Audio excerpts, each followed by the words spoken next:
So good morning and good afternoon, everyone. I'm Dan McFadyen, Managing Director at Edalex, and also Director at SkillsAware. And it's my great pleasure to serve as your moderator today on our webinar on how to optimize your My eQuals badges, going deeper with Credentialate. As you can see on the screen, for those who are just joining, we'll have a Q&A session at the end, so feel free to pop your questions in there throughout. But we also have a chat facility, and great to see Deb. You've already hopped in there with an intro, so feel free to chat as we go along. So again, fantastic panel today, and really looking forward to our discussion. As we commence, I'd like to start by recognizing the traditional custodians of the lands on which we meet. For me personally, in the southeastern suburbs of Melbourne, they're the Boonwurrung people of the East Kulin Nation, and I pay my respects to their elders past, present, and emerging. And I'd also like to acknowledge any other First Nations people who are joining us here today. So a quick look at our agenda. Obviously, many of the people on the attending today's webinar will be very familiar with My eQuals, perhaps less so around My eQuals badges. So Taki will be guiding us through a bit of a history around My eQuals and My eQuals badges. And then we'll hand over to Margo, who will talk about how Credentialate extends My eQuals and the badges and that functionality.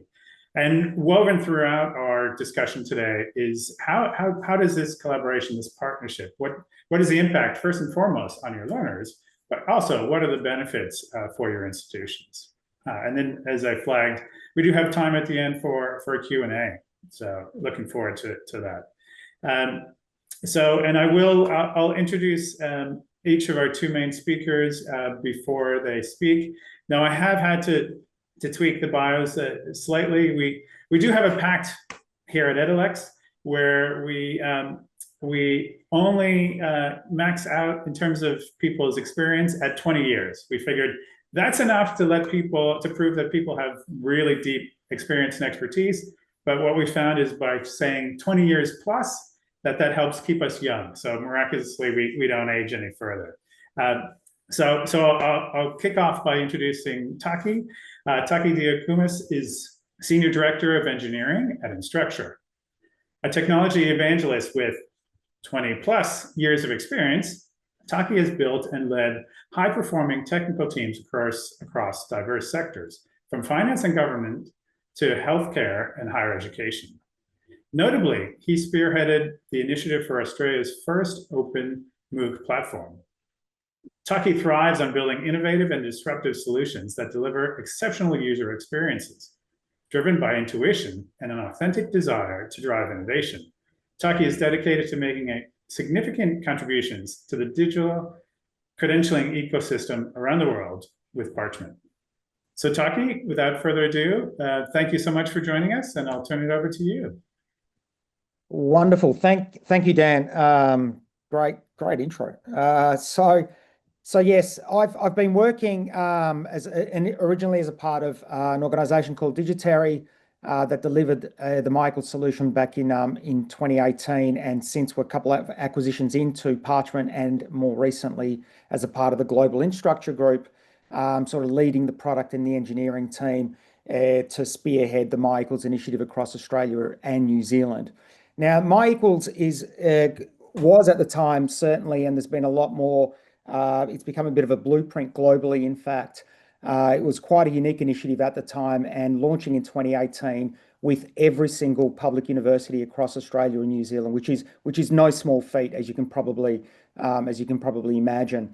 And really what it wanted to do was provide a mechanism and a facility to essentially support student learner mobility, which was a critical aspect and something that was being discussed all the way back to the early noughties with the Bologna Declaration, and later, with the Bologna Project, and later with the Groningen Declaration, where it was codified as a way to support and encourage learner mobility, providing them with secure mechanisms to have effective and clear, understood ways to share their academic credentials, which has been key.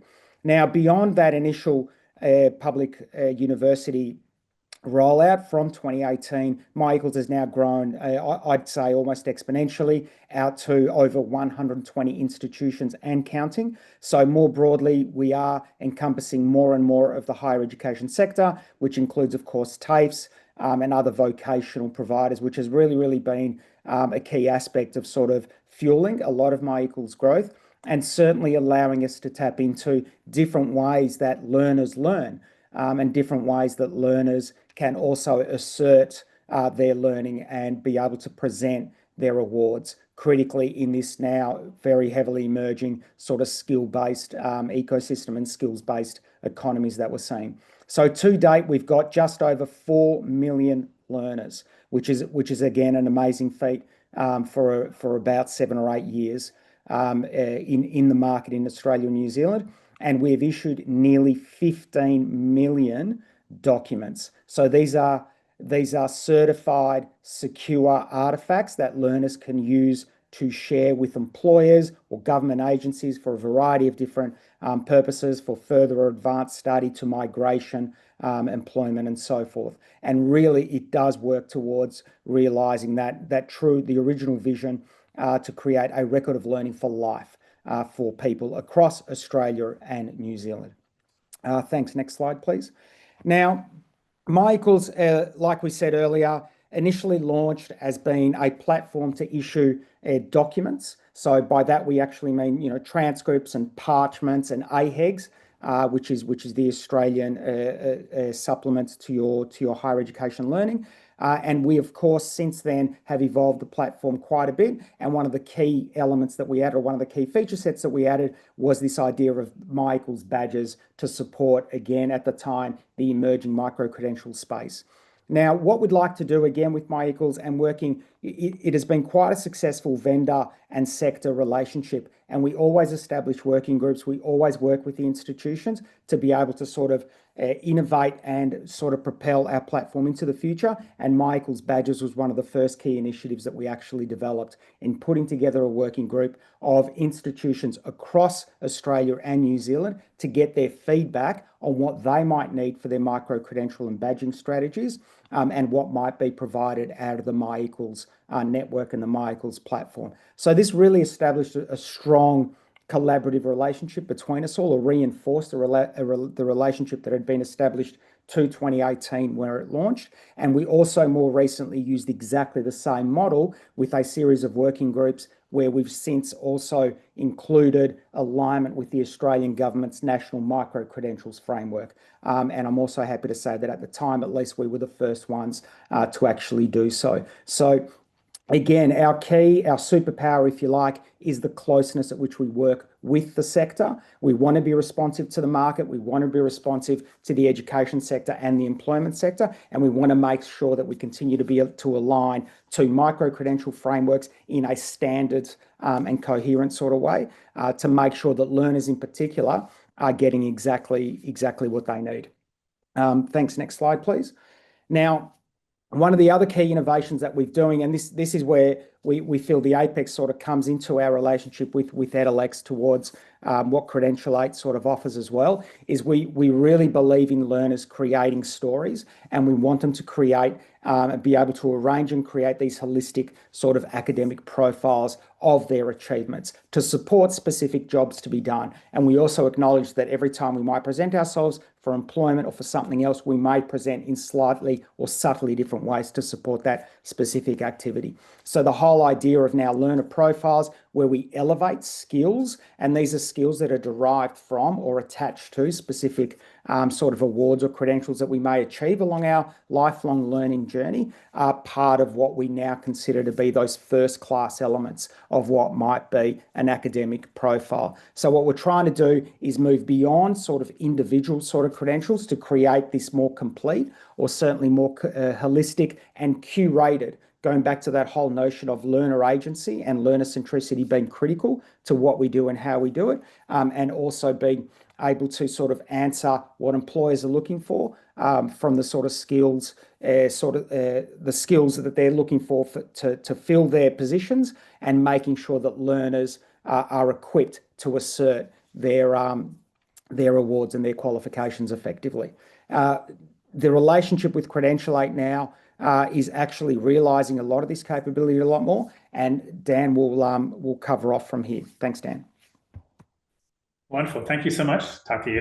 And so the stats that just rolled off your tongue, more than 120 institutions involved, more than 4 million learners and 15 million documents. That's just an amazing scale, and that's part of what part of why we're so excited about this partnership with MyEquals. And so briefly, a little bit about Edalex for those who may not be too familiar with us. We founded Edalex about approximately 9.5 years ago. So we're not quite at that 20-year plus timelines, but still long enough. And our mission is really to help institutions and individuals connect learning, skills, and evidence. And we have a number of different platforms that support and forward those initiatives. And Margo will shortly be talking about Credentialate. But just a reminder that yes, any questions that you have, feel free to pop them into the Q&A, and we are saving time at the end for explicitly for those questions to be answered. So now I'll turn over to Margo to really explain a bit more around what Credentialate is, why it's important, to contextualize it with MyEquals and MyEquals badges. But first, before I turn things over to Margo, allow me to introduce her. So Margo is our principal skills consultant at Edalex, and Margo's her in-depth knowledge and experience of skills, the skills ecosystem, and digital credentials is a result of working in and with higher education providers and edtech leaders nationally as well as internationally for 20 plus years. She is passionate about the positive impact of technology within education and the enablement of lifelong learning, learner agency, and mobility. Margo is convener of the Australian Micro-Credentials Network and consults with government, industry, and education sectors around a skills-first approach to learning and workforce. So Margo, over to you. Thank you, Dan, and thank you, Taki, for the background and context with regards to MyEquals and MyEquals badges. So I'm going to talk specifically around Credentialate, one of the platforms from Edalex, and what on earth it is. So I think with Credentialate, think of us as the skills plumbers, sort of lurking in the background, connecting all of the data dots, and being able to translate that into something meaningful for the learners, so that they can tell their story of what they know and can do. Our superpower is being able to integrate with your existing systems, and to work with your models and to really make all of that represented and recognized for the learner. So we have designed Credentialate for the learner, but the technology itself works within your institution. Next slide, please, Chris. So how do we add value? Like, how do we really augment this thing called badges, right? And so we all know that badges are the digital badging standard is a wrapper that sits outside, the cryptographic wrapper to ensure that mobility and to ensure that security. But in the middle of this wrapper, inside, is really what counts. And so what we are aiming to do with Credentialate is really pack that data with as much information, personal information, about the learner so that they can tell their story. And that really relates and revolves around evidence. How can we put the evidence of learning within that badge, so that when an employer sees it, or when even a learner wants to tell their story, they have the tools to do it. We did an efficacy study with Victorian government, actually, and an international university, and one here in Victoria, University of Melbourne. And what we found was, after learners had received their digital badge with their personal evidence record attached, their confidence in being able to talk about what they know and can do increased by 76%. So we thought that was a pretty significant statistic to share with you all. In terms of the nitty-gritty of where we actually add value, it's around automation and scale. We can automate your processes. And in fact, that's really saving you having to throw human resources at your micro-credential or digital badging program. I will go through and talk to each of these individually. So I'll do it super quick right now. But the other place where we really add value is if you have complex awarding structures, right? Do you need 2 out of 3 for this particular course and 3 out of 4 for this one? And do you want to map all of that into pathways? A lot of that is data that your LMS simply can't handle because it's not set up that way. LMSs do a beautiful job of doing what they were designed for, right? Which is around handling course level and unit level data. But what we do with skills is that those skills are not sitting just in one place. They're sitting across different courses, different assessments. So that's what we do. We can take all of that complex data and map it into something that is meaningful for learners and eventually meaningful for employers. We believe too that evidence is trust. Like in this brave new world of digital credentials, how do you trust those? There is a proliferation of these digital credentials, but the trust marker comes from the institution. But we also do need to embed that evidence as trust as well. I told you about the learners being able to tell the story of what they know and can do. This is the tool to do it. We also feel that we are building that bridge between education and industry by ensuring that there's a common language around skills. And I'll get into that a little bit further. And by aligning to frameworks that are meaningful, whether they're industry standards, whether they're the National Skills Taxonomy, whatever is meaningful to add context to the skills is really important. AI is upon us. There was a recent TEXA report looking into how assessment models can be adapted and augmented in this age of AI. And one of the things that was promoted as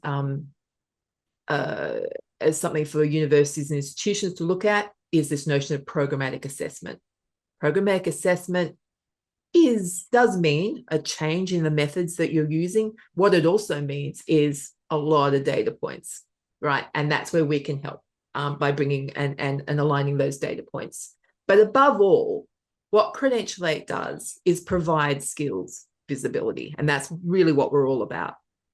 Next slide, please. So I'll move through this pretty quick, but I did want to just talk to you a little bit about some examples of automation and scale.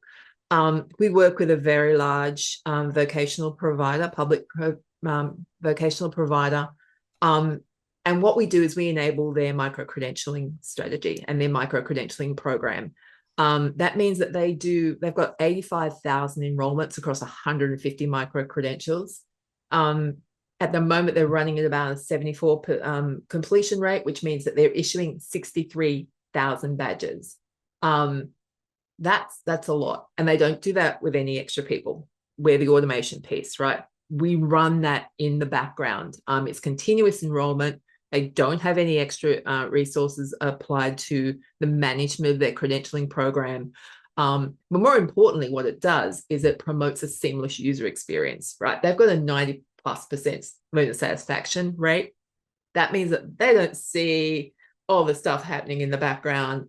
Learners enroll, they do their course, they do their assessment, they get their recognition at the end, their digital badge. None of that is, the data exchange is seen by the learner. So that's really important to us. The other area where we add value is in this end-to-end data interoperability. So we have worked with a really complex use case in the US where we had to take data from a learning management system, and embedded in that learning management system were simulations, assessment simulations.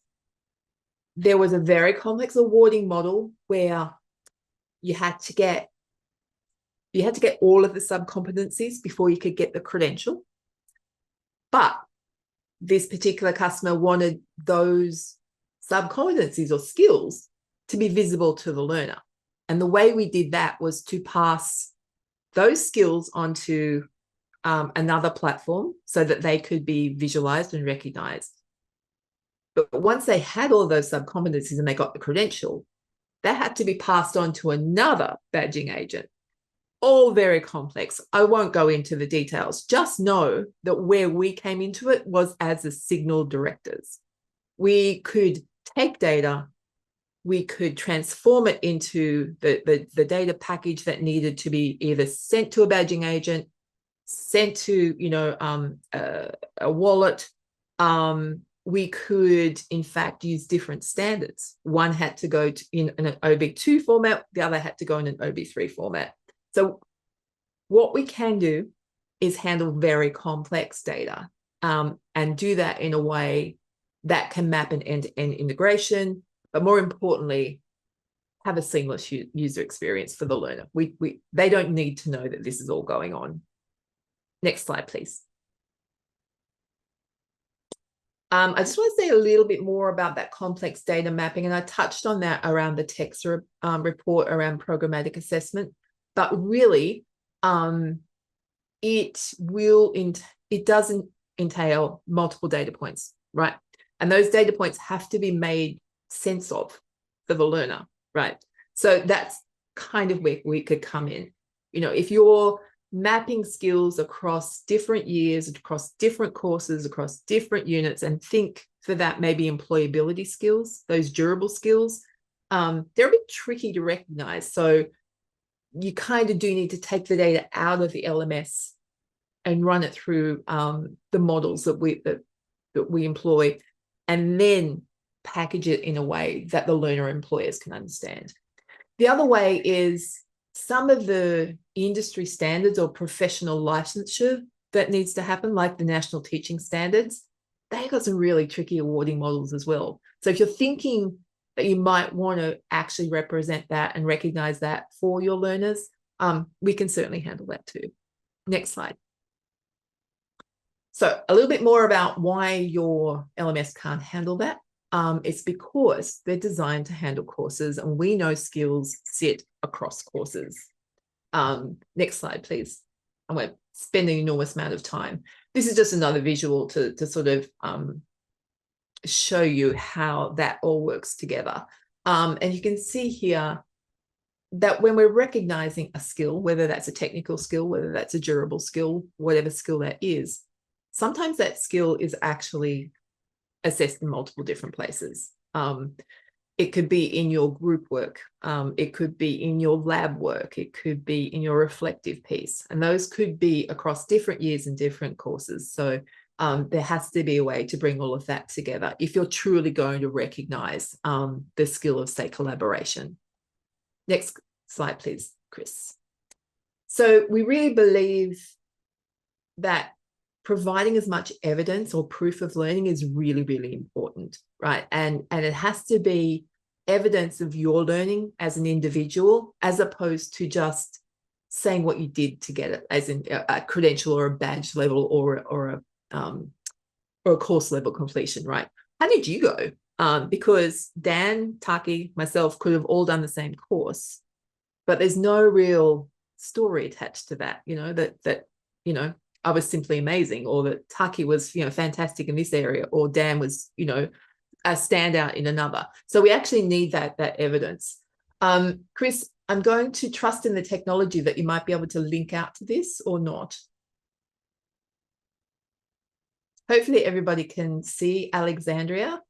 And as Chris scrolls down through the personal evidence record, you can see that we have broken down that overarching competency or credential into what we are calling skills. All of this is configurable to your institution or your college model. We're just the tech enabler.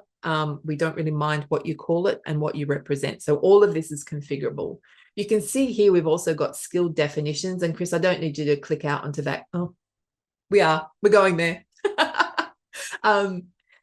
That takes you out to in this case, it was taking you out into OpenRSD, which is our library for storing and sharing contextual skill statements. But it could be any skill definition. It could be Sophia. It could be your industry standards. It could be your institution's graduate attributes, right? But having those multi-level skill definitions and richness of the data, as Taki said, when you're starting to create a profile of what you know and can do, like in the My eQuals Learner profile, granularity around skills is really important. And being able to have the ability to speak a common language is also really important. I envisage a world at some point where the skill definition that we're clicking out to might be the National Skills Taxonomy, right? So we're kind of layering and building all of these building blocks in preparation for a vision or a world where we might get to one day. If you scroll down, Chris, yeah, you can see here, we can also bring in artifacts of learning as well. Now those artifacts are not, it's not an e-portfolio. This is the proof points, right? If we're saying Alexandria has this particular competency, these are the things that back her up, right? And then of course, the alignment out to the relevant frameworks.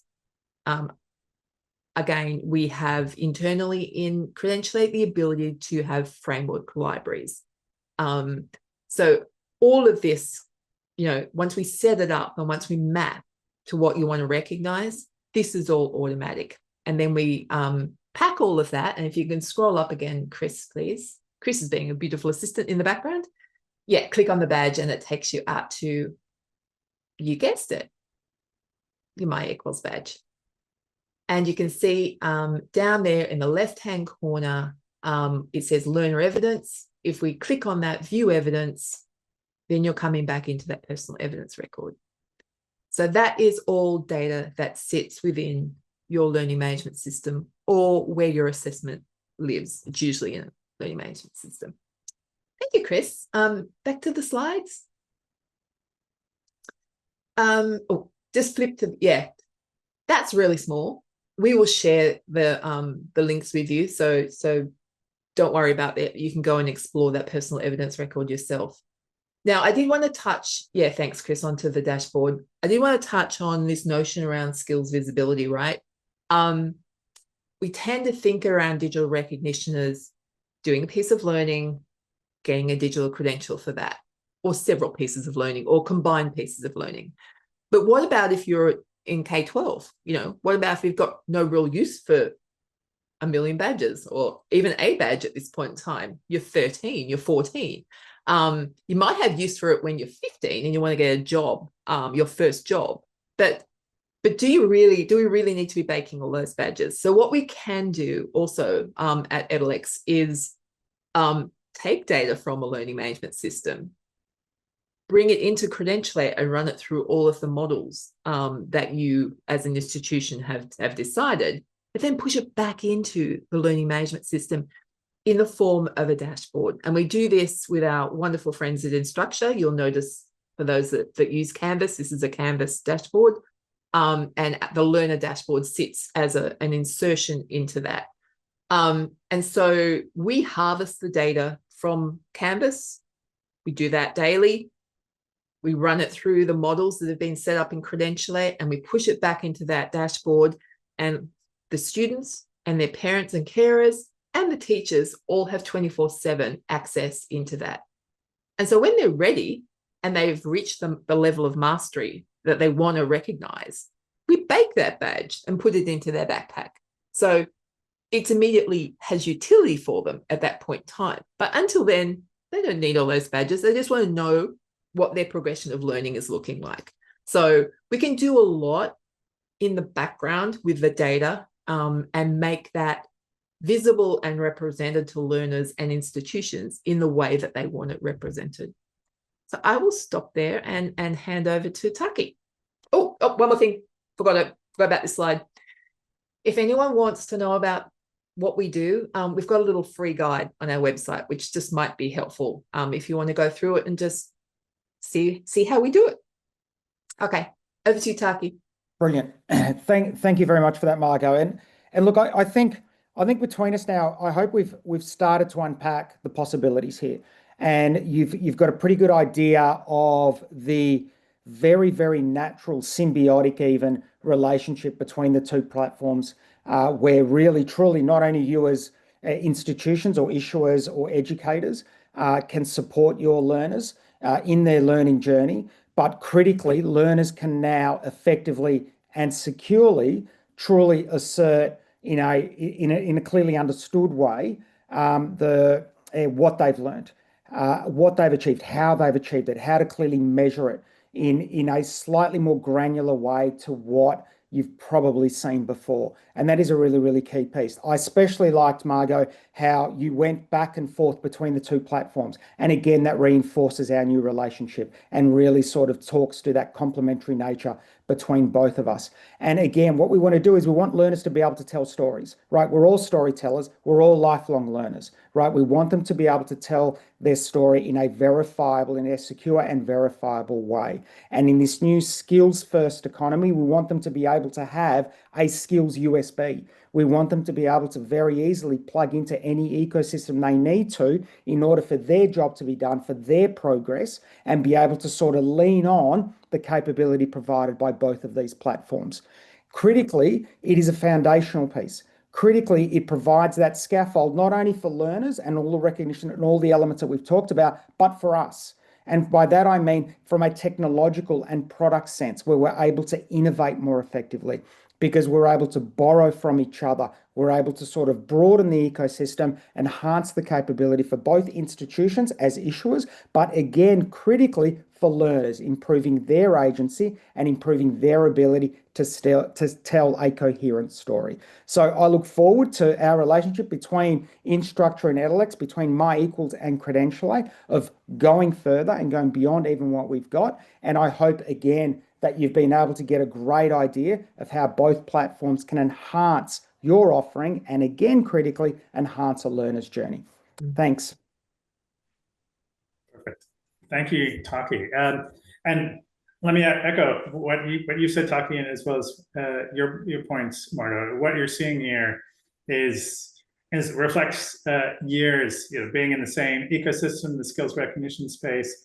We've been very active participants in the working group that Taki flagged early in the session. We've been long-term partners with Instructure and have put a lot of work into ensuring there's really a smooth, scalable integration between the platforms. And as you saw, again, being able to flip seamlessly back and forth between the platforms.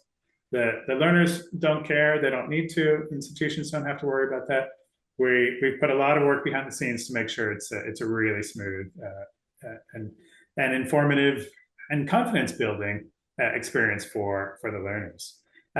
So we are now at the Q&A stage. So please feel free to pop your questions into the Q&A. I've got a couple of my own to kick things off, and we have gotten some as well. But Taki, maybe coming back to you, and again, those numbers that you mentioned, the scale at the beginning, and also having heard more of the story around the foundation of formation of My eQuals and its evolution over time. Can you talk a bit about the network effect and the expansion, not just across Australia and New Zealand, but globally, and a number of other countries that also are employing the same technology? And we know students, everyone's a global citizen these days. So yeah, how can this reinforce and support them? Awesome. Thanks for that, Dan. It's funny. It was something it was a bit of almost a glaring omission after I was mentioning the history of My eQuals earlier, because I started by saying that it has become a reference point and almost a reference implementation for these types of networks, and it truly has, right? So after My eQuals, and I'm proud to be part of it as an Australian, as part of that Australia-New Zealand initiative, that we really did and continue to lead the world in these types of credential network, in these secure, verifiable credential networks. So since then, or actually staying with My eQuals briefly, what it also provides learners of who are receiving their credentials through My eQuals, and institutions that work within the Australian New Zealand context. It actually does provide, is a gateway to the world. We have receivers from all over the world who are recipients of these credentials. Again, one of the key mechanisms built into the platform and one of the key tenets in terms of what My eQuals wanted to achieve was that ability for learners to share their credentials, badges, documents, what have you, the learner profiles that we saw earlier, sharing that as a whole sort of unit or story. And they can do that anywhere in the world. We have receivers from North America, from Europe, from Asia, from Africa, from everywhere, and they're all connected into the My eQuals network. Now, if we go broader to some of the other points that you were making, we've also now got a similar network in Canada. It's actually called the My Creds network, bit of a play on My eQuals if you like, but we were first. And again, they're seeing similar results. They're seeing similar sort of, the outcomes, the uptick in learner mobility, in the way these credentials are being used, in creating a broader, secure ecosystem where it is becoming understood that if you start to receive an academic credential, it should be through this type of channel. And that's a really, really important learning broadly for all of us, for ecosystems, for government, for employers and so forth. And again, we've got a similar impact across Europe with a similar network in the UK and Ireland, which, by the way, is where we first grew from as well. So yes, you have a network effect. We continue to participate within the Groningen Declaration Network, and My eQuals again is seen as a reference point. And in fact, the next annual meeting is in a couple of weeks, where Anthony Manahan, who runs the My eQuals program for HES, will be presenting his update to the group about how well My eQuals is doing, which we really look forward to as well. Brilliant. No, that's wonderful to hear. Thank you, Taki. And Margo, a question for you.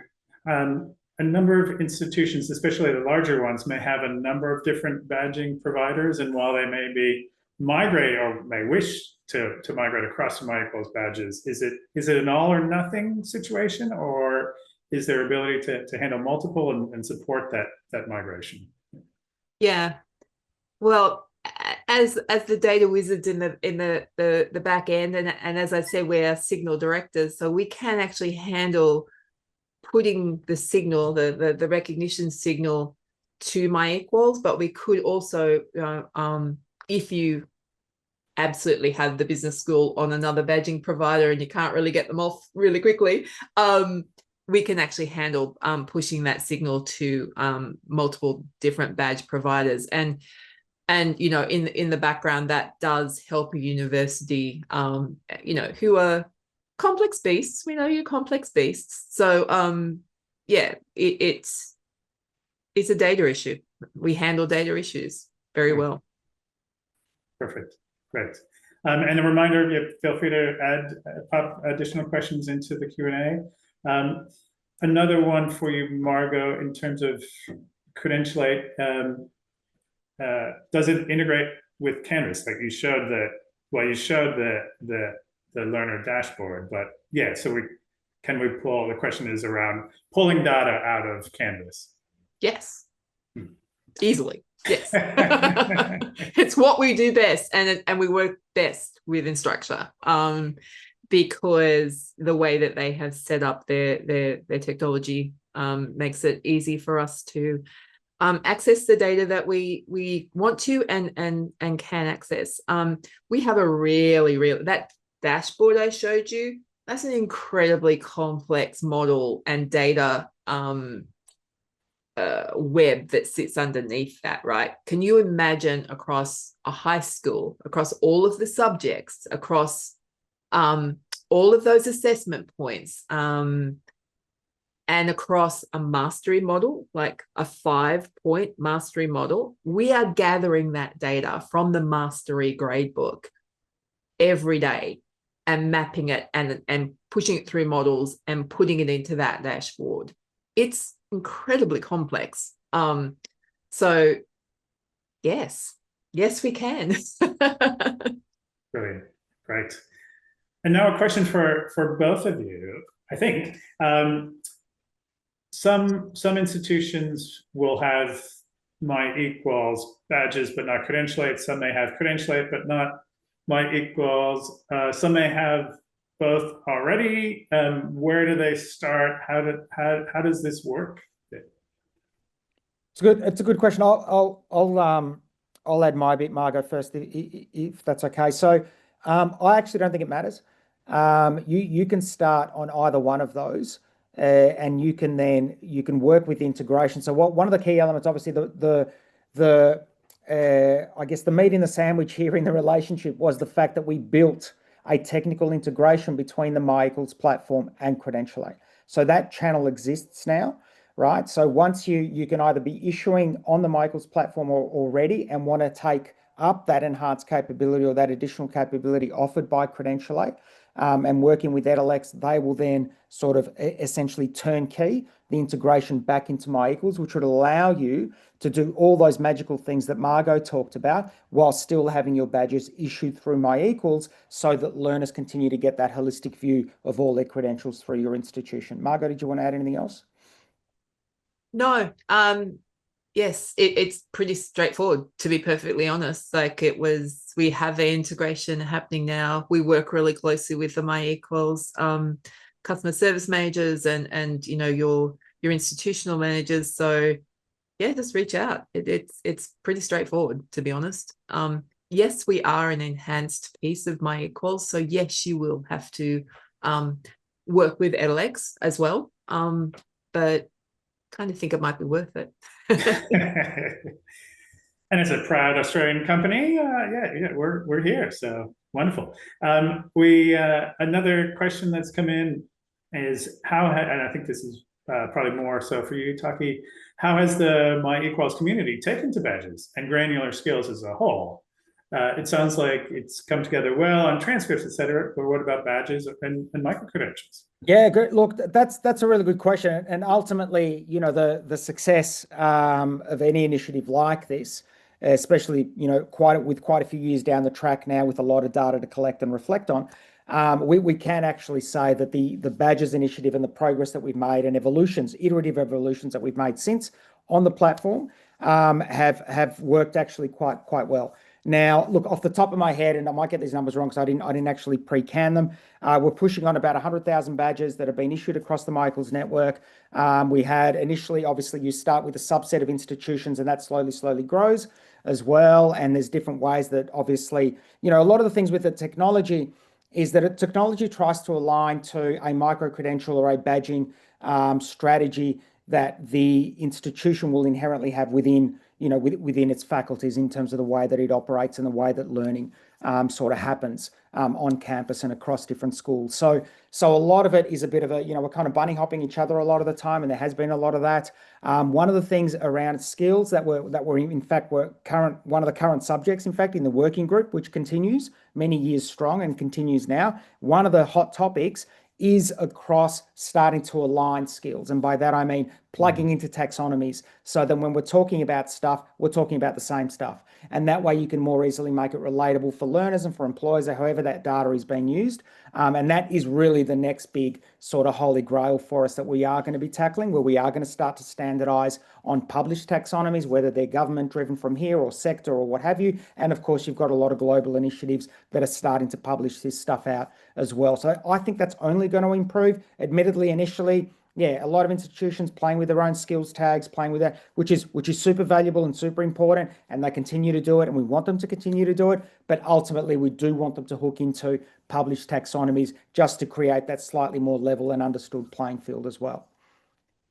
If I could just extend on that too. So digital badges came from the Open Recognition Alliance and work, right?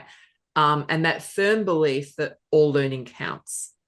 And from that came this notion of providing more flexibility to learners. And that's where micro-credentials came in. Why do we just have to have these long form qualifications? Can we not have smaller forms of learning? And how do we represent that and recognize that in a way that's secure and portable? So that's kind of where it all came from. And it had its origins in this notion of equity. I think a skills first ecosystem is deeply rooted in this notion of equity, that just because I don't have a formal qualification does not make my learning invalid. Or if I have been in the Scouts movement or in surf lifesaving, where it is non-formal but structured learning, why does that not count as well? And so that's sort of where it all came. I think in Australia, I'm going to say something a bit controversial, but micro-credentials got hijacked a little bit by the higher education community. And they tried to fit it into formal qualification structures that we have around the AQF. And I applaud that, because it is a mechanism to augment your already formal learning structures. But there's a whole bunch of micro-credentials and a whole bunch of learning that can be captured around digital badges as well. And so that's what the market's grappling with, right? You know, we've known about formal learning qualifications, and that's kind of where our heads go first when we talk about learning. But work-based learning and informal learning and non-formal learning, that stuff needs to be captured as well. And so the market's still in this messy middle, I guess, trying to figure out what to do with that, particularly from an employment perspective. How do employers recognize these shorter forms of learning, this learning that's happening outside of formal learning structures, but also, you tell me you've got a degree from this particular institution, but I don't actually know what you can do because you've just told me a whole bunch of letters and numbers. So yeah, we're in this state of flux. There are no perfect answers, but gosh, it's changing really rapidly. And great answers, really insightful from both of you.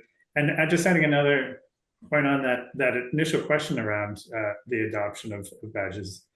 Taki, I think part of the driver for really enhancing that learner profile is to help capture both the very formal as well as that gamut from formal to informal that institutions are recognizing.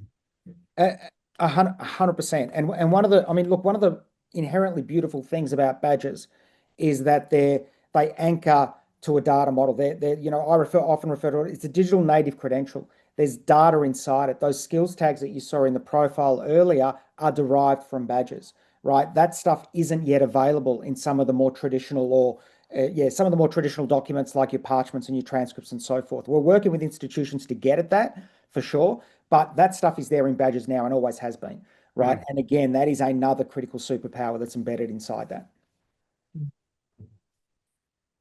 Another question that's come in, which may be one that you get a lot with Taki, which is, given how similar My eQuals and Canvas badges look, both of which appear to be part of the Instructure family, can you please explain the differences and when should one be used versus the other, benefits using one over the other?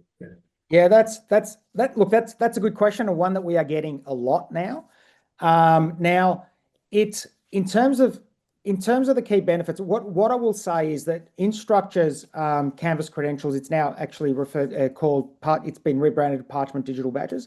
Now, one of the key obvious benefits to that is that it does provide a more broader capability than what My eQuals badges does. So it does have notions around pathways. So you are able to sort of start to connect badges that you can't yet do in My eQuals badges. So it does give you that broader capability.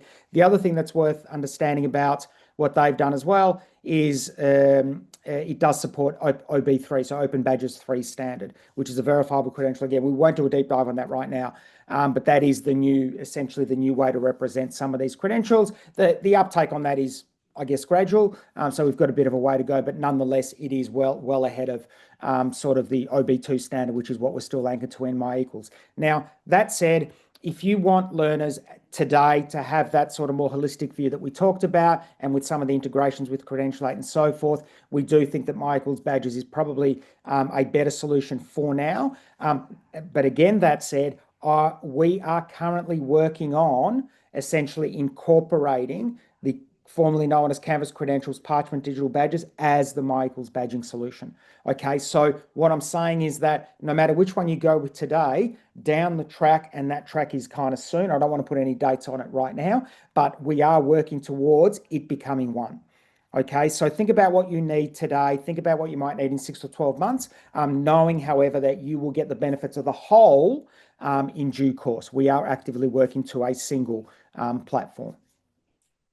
That's really exciting. Yeah, that's wonderful. Great. Thanks, Taki. And another question that came in, we've talked about the learners a lot and institutions. Let's shift the lens more to the industry side. And are they, and the Daniel asks, how long do you think it'll be before industry really drills into skills data in these badges? Yeah, some do, but others aren't aware that it's there or not quite sure how to use it. So I think question to you both. I'll take a stab at it first, Taki. So with anything new, clearly there is a lag around some of the legacy systems, and particularly on the employment side, how do they ingest these digital credentials into their systems? Most, or a lot, I won't say most, but there are a lot of particularly larger corporations who internally are using digital badges to recognize employee progression or employee achievement. And that's happening internally. But the barrier at the moment is this ingestion of these credentials into their system. So particularly because if they've got applicant tracking systems, those applicant tracking systems are acting, as a you shall not pass. So there's definitely work being done on that. As with any complex system, we're going to bump up against where the friction is in the complex system. And that at the moment is one of the points of friction. But it's changing, right? Because they're using it internally, they'll start to look outside and adapt the technology as they go. Taki, what do you have to say? Look, I don't have a huge amount to add to that because absolutely. I think what we're also going to see, there are a number of government initiatives and a government pushes to sort of standardize on how some of these things are used. And again, we talked already about sort of published taxonomies and so forth. We think that employers will buy into a lot of that because they're contributing to those as well. So they're sort of, there's a bit of a feedback loop on what they need and what's going to be published and then what's going to be sort of, I guess, aligned with in some of the learning outcomes that we're looking at. So yes, it will grow. There is a lag. There's no doubt that as soon as you said that, I'm like, 100%. But that will slowly sort of compress. Yeah. It's like any innovation. Exactly. It really is. Yeah. Are we going to go back to analog things? No. Are we hurtling towards more digital era? Yes. So yeah. Absolutely. Good. And we've got one more that's come in, but certainly feel free to pop others in. This one's a question around data and security. And for our registrars and IT teams, data security is a top priority. How is the data handled between MyEquals and Credentialate? What measures are in place to ensure their data is protected? So I'll let you tackle your side, then maybe I'll tackle the Edalex and Credentialate side. Yeah. Great. So 100%. Look, security probably above all the things that we talk about when we get down sort of some of the veneers of the more public stuff. Security is first and foremost. It's the thing that literally keeps me up at night. Now we have obviously security is critical to our development process. Security is a critical element of our infrastructure. All our data is hosted in secure data centers in Australia. By the way, everything is resident within Australia, and any integrations that we have between platforms like with Edalex and Credentialate, we do through secure channels using a variety of different sort of mechanisms that are available to us. So we do have sort of, I'm going to call it a closed API and a closed sort of subnet between our networks to make sure that the data is secure and encrypted in transit, at rest, and so forth to the highest standard that we can both support as well. Dan, if you want to add. Perfect. Well, echoing what you said, all of our data stored here in Australia, ISO certification, for us. So that's it. Security is job one. So that's of utmost importance. So for sure. Wonderful. And if I could just add from the learner perspective too, by design, the standards around an open badge or a digital badge are designed to cryptographically secure the assertions that sit in it. And so it is tamper evident. It's not tamper proof. Nothing's tamper proof. But there's tamper evident. So when someone's mucked around with the cryptographic seal, right? So in that sense, way more secure than my piece of paper or my PDF around the kind of learning that I have. So yes, security, it was built with security and portability and privacy in mind. Brilliant. Wonderful. Well, we're drawing to a close. Chris, I might just ask if you can just pop the Q&A slide up again. So if, yeah, we'll send the recording out. But certainly if anyone wants to follow up, Margo is the contact person. So feel free to reach out to her. And yeah, and then yeah, just want to conclude by thanking you, Taki. Thank you, Margo. Thank you, everyone. Yeah, great, big crowd on the webinar today. So thank you. And for those who couldn't make it, obviously the recording will be available for you. But yeah, really want to thank you both for sharing your perspective and insights. And I'm really excited about this partnership that's been years of effort to get to this point. And Margo, I know you presented at My eQuals Connect in New Zealand recently. So yeah, that was a great face-to-face event, which are wonderful to do. But yeah, there's for anyone who is still looking for them, for Margo's contact details, you see them there on your screen. And really appreciate everyone for spending an hour with us today. Really appreciate your time and looking forward to future discussions.